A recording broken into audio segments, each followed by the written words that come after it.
जो कर रहे हैं वो उन्हीं की शक्ति से कर रहे हैं, करवा भी वही रहे हैं और ताकत सामर्थ्य भी वही दे रहे हैं। कभी किसी भी अच्छे विचार या अच्छी क्रिया में अपने को भूल कर भी कर्ता मत मानना, तो बुरी क्रिया कभी होगी ही नहीं। बात पकड़ो। यदि अच्छी क्रियाओं के कर्ता आप बनोगे तो बुरी क्रियाओं से बच नहीं सकते। अगर अच्छी क्रियाओं को देख रहे हो कि प्रभु करा रहे, तो बुरी क्रियाओं का संकल्प ही नहीं उदय होगा। अहम गलित हो गया तो अहम में ही तो सारे विकार रहते हैं। हर समय प्रभु के सामने कृतज्ञ रहो।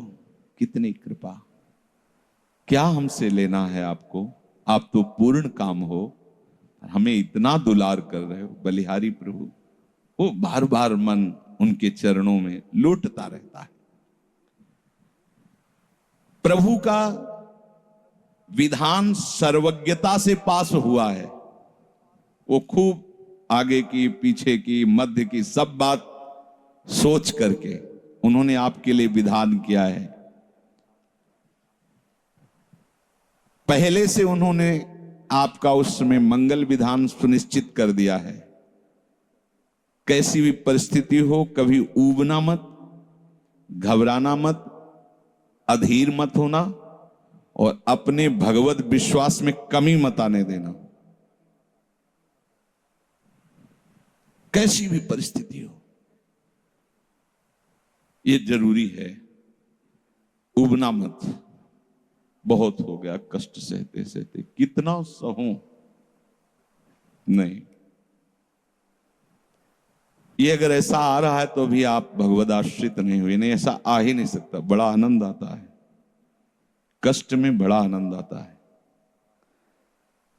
पूरा का पूरा मन, इंद्रियां केवल प्रभु में होती, क्योंकि कष्ट में कोई विषय की इच्छा तो होती नहीं किसी को भी। भारी पीड़ा है तो सब उसी में होती। जिसने अभ्यास किया है भगवत चिंतन का, आश्रय है प्रभु का, तो कष्ट में भाग के कहां जाएगा। उसी में तो एकदम तन्मय हो जाता है मन, इंद्रिया। आज जो आप भागवती का अभ्यास करते हो तो आपको पूर्वाभ्यास परेशान करता है ना, विषय चिंतन। और जिसने पूर्व में खूब भजन किया है तो आज विषयों के बीच में भी हो तो उसका भजन कैसे रुक जाएगा। सोचो जरा। आज आप खूब भजन की चेष्टा कर रहे हो, पर पूर्वाभ्यास आपको विघ्न पहुंचा रहा है ना। ऐसे ही यदि आपने भजन का अभ्यास किया तो वर्तमान में कैसी भी दुखद, विषयमयी कैसी भी परिस्थिति हो, वो कैसे रुक जाएगा। जब असद अभ्यास सत अभ्यास के बीच में प्रकट हो रहा है तो सत अभ्यास असत की सत्ता कैसे रहने देगा। इसीलिए जो भजन परायण जन होते, भारी से भारी विषम परिस्थिति में भी हर समय भजन करना नहीं होता, भजन नृत्य करता है, वो निहाल हो जाता है। सुख किसे कहते तब आप जानेंगे, सुख का परिचय तब आप जानेंगे जब इतना भरोसा हो कि कैसी भी परिस्थिति हो, उबना नहीं, घबराना नहीं, अधीर मत होना और विश्वास में कमी मत आने देना। यार कब तक भोगूं, कब तक। ऐसे लोग हैं उद्दंडता करते हैं, पाप करते हैं, उनको बुखार भी नहीं होता। भजन में लगे लोगों को देखो कितना कष्ट। ये क्या है प्रभु, कम से कम उनका शरीर स्वस्थ रखो तो आपका यश गा रहे भजन। उनका विधान सर्वज्ञता से भरा हुआ है। तुम अल्पज्ञ हो, तुम वर्तमान की बात सोच रहे हो।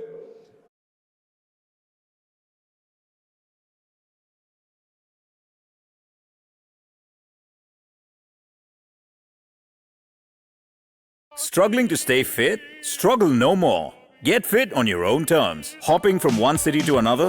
Get access to gyms and fitness studios across India. Work clashing with your workout? Get fit no matter what your schedule. Want to work out at a better place? Get access to 7,500 plus gyms and fitness studios at your fingertips. Can't seem to part ways with your home? Count on the world's smartest AI coach to come home to you. For every obstacle in your fitness journey, we have the smartest solution. FitPass. Work out anywhere. Access India's largest fitness network.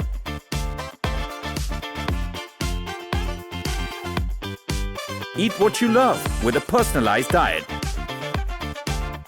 Count on Arya, your smart AI coach for personalized fitness. Everything you need in one place on one app. Download the FitPass app. FitPass, your fitness, your way.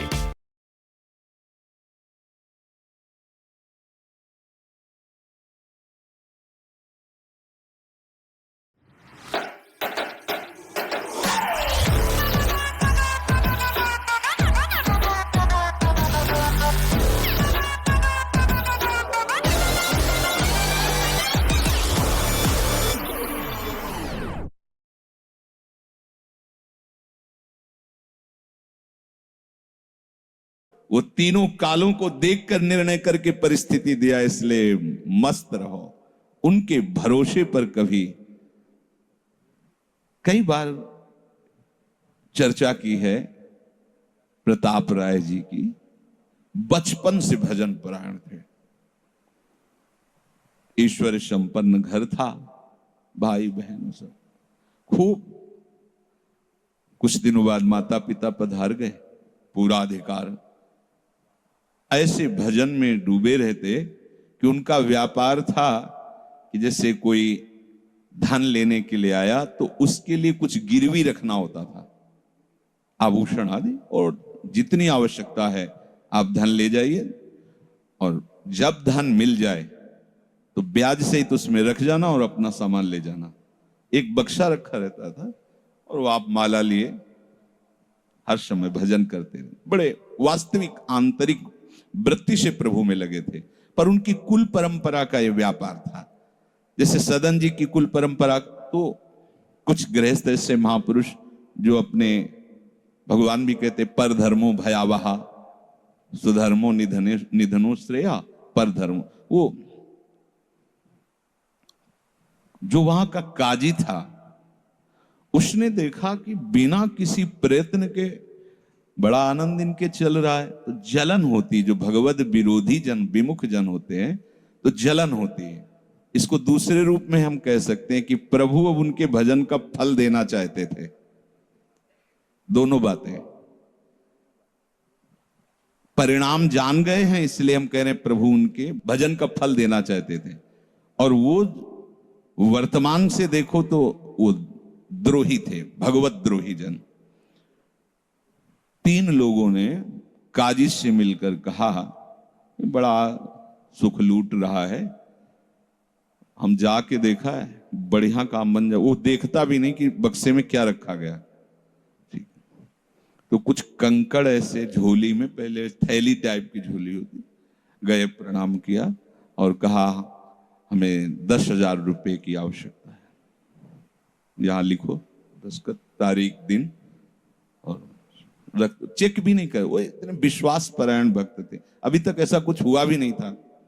10,000 रुपए दे। थोड़ी देर में दूसरा आ गया, थोड़ी देर में तीसरा आ गया, उनको धन था, दे दिया। 2-3 दिन बाद एक आया, 10,000 का ब्याज, 10,000 रुपए उनका, अपनी जहां रखा हो निकाल लीजिए। थैली निकाली और 2500 लोगों को पहले से काजी ने वहां भेज रखा था, सबके सामने डाले। देखो कितना पाखंडी है, हमारी सोने की सब जो आभूषण थे सब हटा के देखो इसमें पत्थर रख दिया। और हो तलेक दूसरा आ गया, और प्रताप राय जी आपसे ये 10,000 रुपए, ये आपका ब्याज का पैसा। उसे अरे हाँ मेरे भी स्वर्ण। तीसरा है फिर।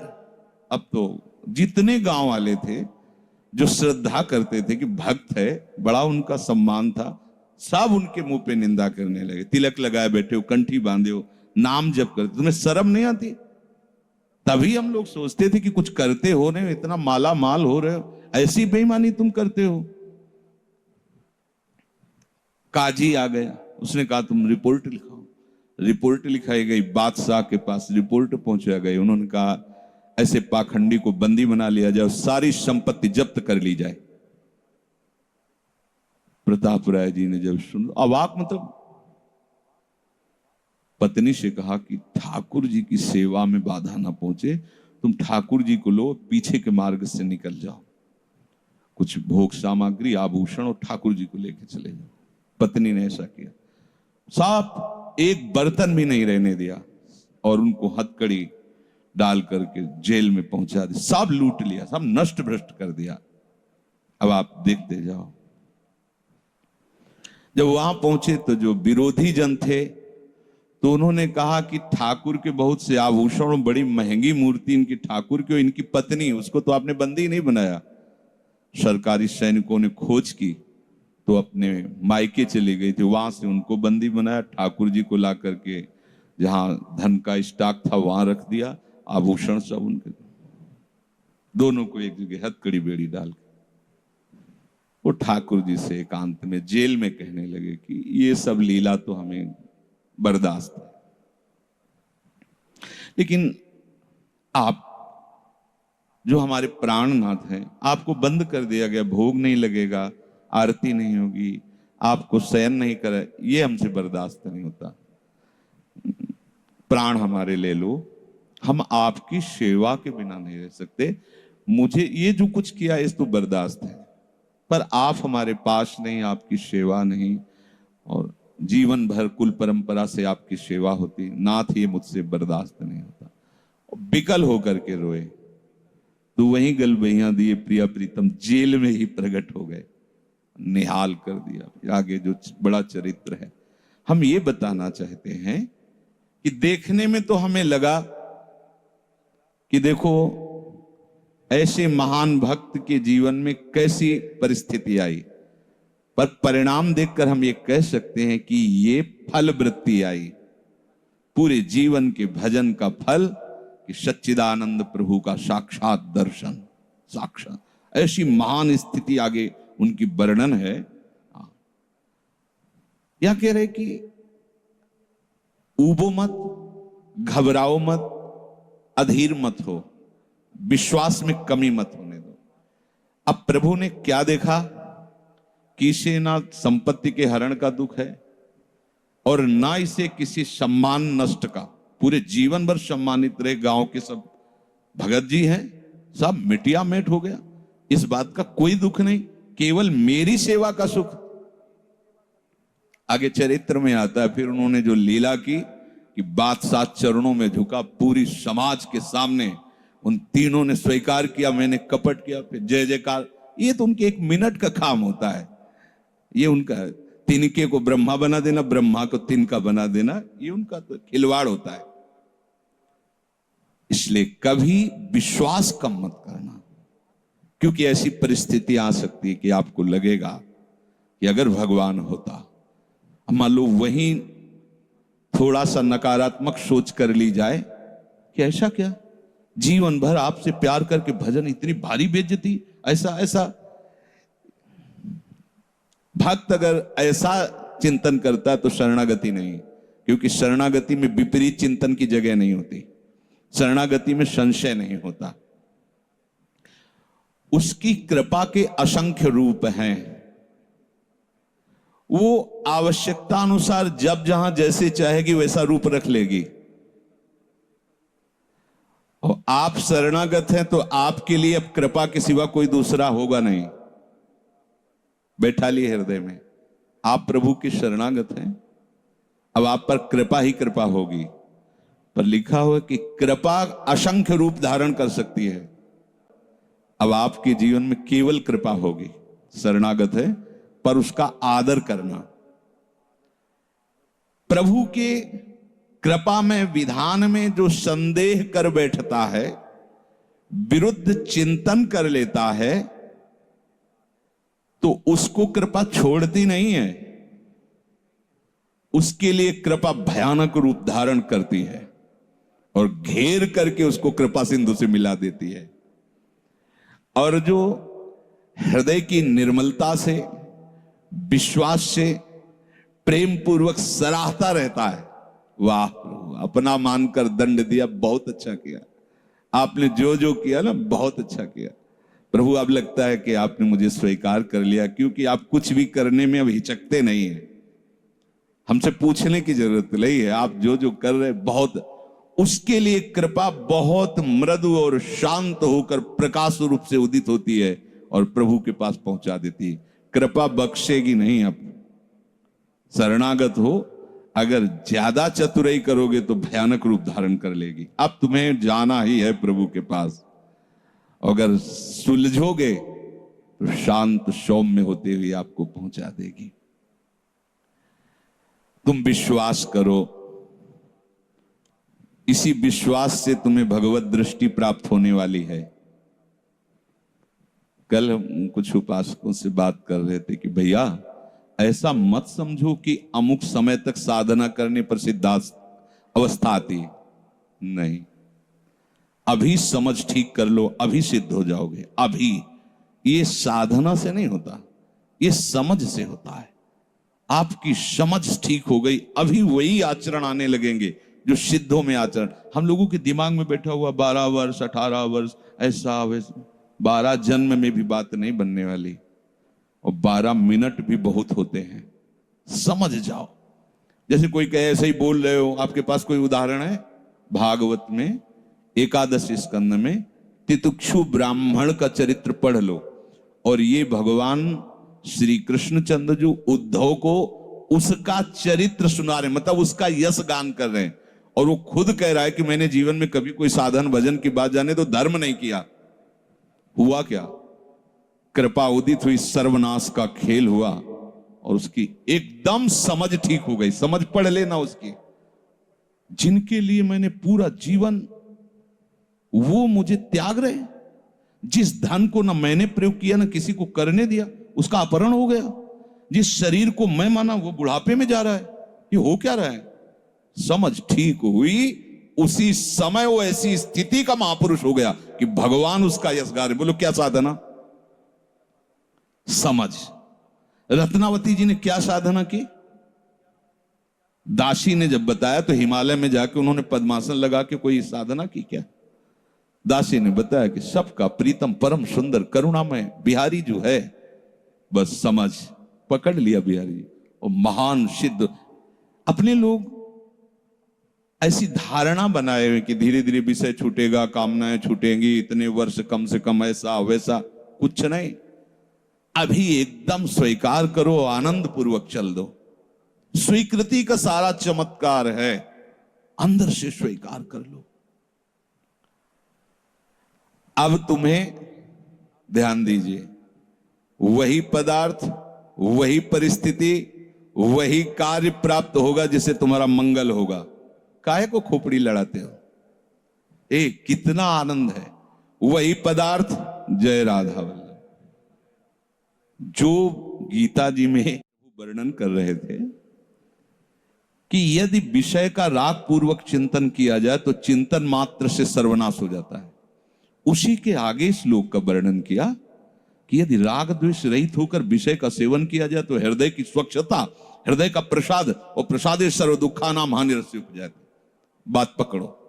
अब तुम्हें वही पदार्थ, वही क्रिया, वही सानिध्य मिलेगा जिससे तुम्हें मंगल में भगवान के दर्शन की योग्यता प्राप्त होगी। अच्छा बताओ, छोटा सा बच्चा जिसके पंख नहीं निकले वो क्या करेगा? शुद्ध शरणागति का स्वरूप अजात पक्षा यु मातरम खगा। तो आप शुद्ध शरणागति तो बनना चाहते हैं ना? उस बच्चे की योग्यता कितनी है? चे चे करके केवल मां की तरफ देखना, तो राधा राधा बोल के केवल लाडली जी की तरफ देखना हमारी। उस बच्चे पर यदि कोई प्रहार करने के लिए जीव आ रहा है तो माता पिता का कर्तव्य है, उससे तो पंख ही नहीं निकले तो अपना बचाव क्या करेगा? तो काम क्रोध लोभ आदि यदि आप पर आक्रमण कर रहे हैं तो आप बचाव कहां करने लायक हैं? तो आप इधर चे चे करके देखिए, राधा राधा राधा राधा राधा। और सही पूछो, जब ऐसी शरणागति आएगी तो आएंगे ही नहीं। वो भी भगवत प्रेरित आते हैं, भगवत प्रेरित। नहीं, देवर्षि नारद जी के हृदय में कहां काम था? पूरी लीला करके काम हार गया, और जब अहंकार आ गया तो छूट दे दी, तो देख लो क्या हो गया। समझना बस, सारी ये जो परमार्थ का खेल है ये सब समझ का है। आश्रय से, जो भगवान कहते हैं कि बुद्धि योगम ददामि ते, बस ये बुद्धि योग हो गया कि मस्त हो जाओगे। तेषाम सतति युक्तानाम भजताम प्रीति पूर्वकम ददामि बुद्धि योगम तम। अब जो भी पदार्थ, जो भी क्रिया, जो भी सानिध्य, वो कृपा के द्वारा होगा। अब हमें उसमें न राग करना न द्वेष करना है। और इसका परिणाम क्या बताया? हृदय की स्वच्छता, परम प्रसाद और बुद्धि का भगवान में स्थित हो जाना। अब वो प्रतिकूल हुआ या अनुकूल हुआ? अगर प्रतिकूल हुआ तो आपने सोचा गलत सिद्धांत। अगर ये बात हम ना माने होते तो इससे सावधान रहते तो हमारे वो होना था। प्रभु का विधान था, उसमें कुछ है, बाद में देख लेना। उसका वो परिणाम होगा जो तुम नहीं निकाल सकते थे। उस प्रतिकूल पदार्थ, वस्तु, व्यक्ति के सानिध्य से वो ठीक हुआ है जो ठीक होना था, प्रभु ने भेजा है। अब तो तुम निश्चिंत हो जाओ, अब भय ना करो। समझ ला, प्रभु सर्वज्ञ हैं, तुम उनके भरोसे हो गए हो, आप कोई तुम्हारा मंगल कर ही नहीं सकता। बोले काम आता है, क्रोध आता है, गंदी बातें मन में रहती हैं। कहा जाता है जब ये तक हृदय में रहेंगे तब तक तुम्हें भगवत प्राप्ति नहीं होगी। शास्त्रों में खूब खुला वर्णन है, चाहे जहां देख लो। त्रिविधम नरकस्येदम द्वारम नाशन मात्मनः कामः क्रोधा तथा लोभा तस्मादे त्रयम त्यजेत। काम, क्रोध, मद, लोभ सब नाथ नरक के पंथ। पर इसके बीच की हम एक रहस्यमयी बात आपको बताते हैं। यदि आपने भरोसा लाडली जी का कर लिया है और ये हैं, तो इनकी सत्ता नहीं, ये आने जाने वाले हैं और ये बातें नहीं, ये श्रद्धा विश्वास की बातें हैं। और धीरे धीरे एक दिन आप महात्मा बन जाओगे। देख लेना, विश्वास करना। कुछ बातें ऐसी होती जो यहां की होती हैं, क्योंकि पूरा जीवन जिए हैं तो उसको देखा है। पढ़ी लिखी बातों को जब तक अनुभव में नहीं किया जाता तो ठीक से समझ में नहीं आती। अब जैसे ये बात केवल समझ में आ जाए कि निर्विकार हृदय ही भगवत प्राप्ति की योग्यता, बढ़िया है, बढ़िया शब्द है। लेकिन जीवन में देखा है कि इसमें विकार है, जीवन में देखा है इसमें